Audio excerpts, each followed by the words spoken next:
Hello guys, welcome back to my channel Inspire with Anushka. Guys, how are you? Hope you all are fine. Guys, we are discussing about the chapter diversity, in which we have already discussed about the classification, why is it necessary, and what's the purpose of classification, what's the need, and what's the importance of classification. After that, we have discussed about the different categories or the hierarchy of the specific arrangement. So in today's class we will discuss about the classification and evolution, that how classification helps in the evolution of a species and how can be characterize or differentiate the species, that which species is released or originated from the previous which one. So this categorization and classification help us to know about the different origins of the species and how a new type of origin or species have been evolved from the previous one. So this is called the evolution. Evolution is the complete phenomenon, the process which shows us the gradual change from simpler form to the complex. Okay, so firstly we will discuss about the classification. So classification is the system of grouping the living forms on the basis of similarities and differences,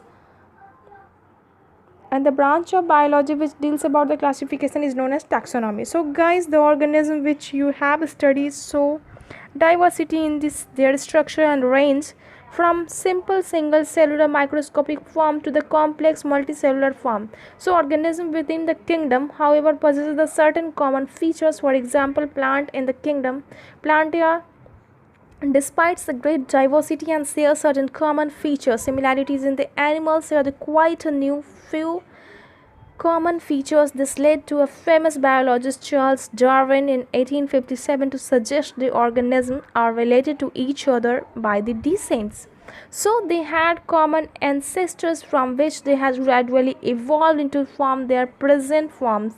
So the ancestral forms was simple and are called the primitives. From the primitive organism, the evolution of the advanced organism which are more complex. So thus all the living organisms exist today have the result from the simple form which exist on the earth long back. So this process of gradual change from the simple form to the complex form is known as evolution. Charles Darwin explained the theory of evolution in the book Origin of Species. The different life forms which we see today have arisen or accumulation of the changes in the body design. These changes allow the organism to survive better in the diversity or the environment. So the classification of organism is closely related to the evolution. As mentioned, classification is based on the similarities and the differences in the characteristics and the organism are arranged from simple one to the advanced one, thus giving us an idea about the evolution of organism. Do you know that the biodiversity or the biological diversity means all life form present on the earth? In other words, biodiversity refers to all of the diverse plants, animals and microorganisms present. So guys, evolution is a process of changes at the molecular level. This process involves the insertion, deletion and submission of the nucleotides in the DNA, and after that these characters accumulates time to time, and in the new generation, in upcoming 2-3 steps of generations, these characters appears. So this is the process of evolution from which a few thousand kinds of the change in proteins accumulates and make the change of the species.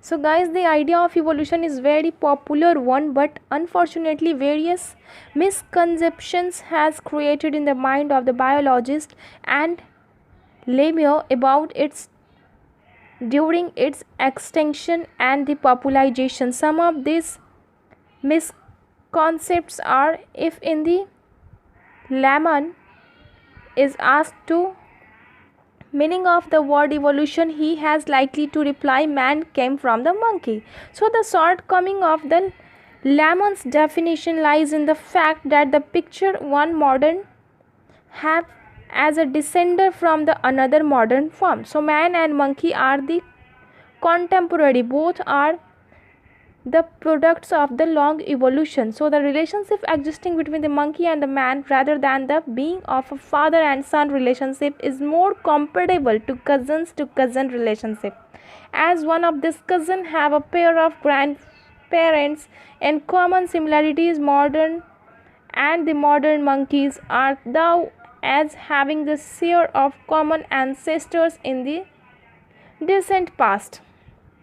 So from this common ancestor, both have some characteristics of the monkey. He was a form that had the potentiality to give rise to a monkey on the one hand, and the other hand to give rise to a man.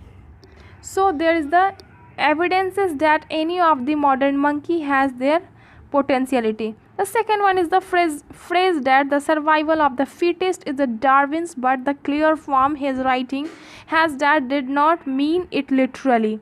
It is the British philosopher Herbert Spencer who popularized the idea in this work as in the concept of the social evolution. In this historical context of time, the idea of the suggests struggle between the individual and the winner, in which the fittest is survive, because we have to be struggle for the interspecies, intraspecies, and we have to struggle for living or for having life in our ecosystem. For ecological struggle also occurs. So in translating the organic evolution, Spencer misinterpreted the mind idea that is different survival of the progeny. He replied it with one element of the natural selection, different mortality due to the better adaptation of the environmental and interphrase of the idea of direct come. So evolution always comes due to because the fittest organism wants to survive. So according to the way to survive with the environment or to change their self or to adopt in such an environment, the body of an organism develops some adaptive characters. So if these characters when accumulated from one generation, second generation and third generation, after that this will create a sudden change in the genes also, and this molecular change in the gene will give creation to a new species. That will be the process of evolution, from which a simple organism has adopted the things with the changing environment, and the changing environment adaptive characters accumulates in a species and again suddenly comes or occurs in the new generation. This process is called evolution. So guys, I hope you all have understand the differences or the relationship among the classification and how the classification helps to give rise a new species, or how it helps in the evolution process. So guys, this is all about the today's topic. Hope you all have learned something from it.